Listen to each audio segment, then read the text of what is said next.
First Samuel 28. In the days of the Philistines gathered their forces for war against Israel. Achish said to David, "Understand that you and your men shall go with me to battle." David said to Achish, "All right, you shall know what your servant can do." Achish said to David, "Therefore I will make you my bodyguard always."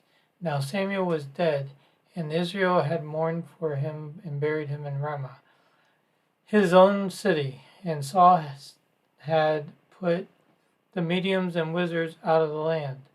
And the Philistines assembled and came and encamped in Shunem, and Saul gathered all Israel, and they encamped at Gilboa. When Saul saw the Philistines' host, he was afraid. His heart trembled greatly. When Saul inquired of the Lord, he refused to answer him, either by dreams or by Urim, the symbol worn by the priests when seeking the will of God for Israel, or by the prophets. Then Saul said to the servants, "Find me a woman who is a medium between the living and the dead, that I may go and inquire of her." His servants said, "Behold, there is a woman who is a medium at Endor." So Saul disguised himself, put on other raiments, and he and 2 men with him went and came to the woman at night. He said to her, "Receive me for me by the familiar spirit, and bring up for me the dead person whom I shall name you." The woman said, "See here, you know that Saul has done, how he has cut off those who are mediums and wizards out of the land.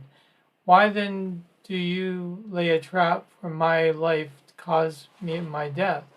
And Saul swore to her by the Lord, saying, "As the Lord lives, there shall be no punishment come to you for this." The woman said, Whom shall I bring up for you?" He said, "Bring up Samuel for me." And when the woman saw Samuel, she screamed and said to Saul, "Why have you deceived me? For you are Saul." And the king said to her, "Be not afraid. What do you see?" The woman said to Saul, "I see a good, terrifying, superhuman being coming out of the earth." He said to her, "In what form is he?" And she said, "An old man comes up, covered with mantle." And Saul perceived that was Samuel. And he stooped with his face to the ground and made obeisance. And Samuel said to Saul, "Why have you disturbed me to bring me up?" Saul answered, "I am bitterly distressed, for the Philistines make war against me, and God has departed from me and answered me no more, either by prophet or by dreams. Therefore I have called you, that you may make known to me what I should do." Samuel said, "Why then do you ask me, seeing that the Lord has turned from you and has become your enemy? The Lord has done to you as he said through me he would do. For he has torn the kingdom out of your hands and given it to your neighbor David, because you did not obey the voice of the Lord or execute his fierce wrath upon Amalek. Therefore the Lord has done this thing to you this day. Moreover, the Lord will also give Israel with you into the hands of the Philistines, and tomorrow you and your sons shall be with me among the dead. The Lord also will give the army of Israel into the hands of the Philistines." And immediately Saul fell full length upon the earth floor in the medium's house, and was exceedingly afraid because of Samuel's words. There was no strength in him, and for he had eaten nothing all day and all night.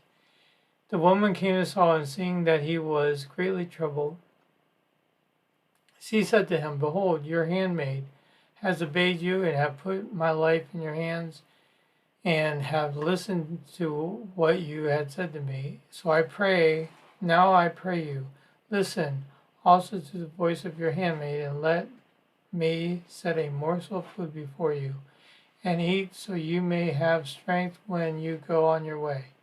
But he said, "I will not eat." But his servants together with the woman urged him, and he heeded their words. So he arose from the ground and sat upon the bed. The woman had a fat calf in the house. She hurried and killed it and took flour, kneaded it, and baked unleavened bread. Then she brought it before Saul and his servants, and they ate. Then they rose up and went away that night.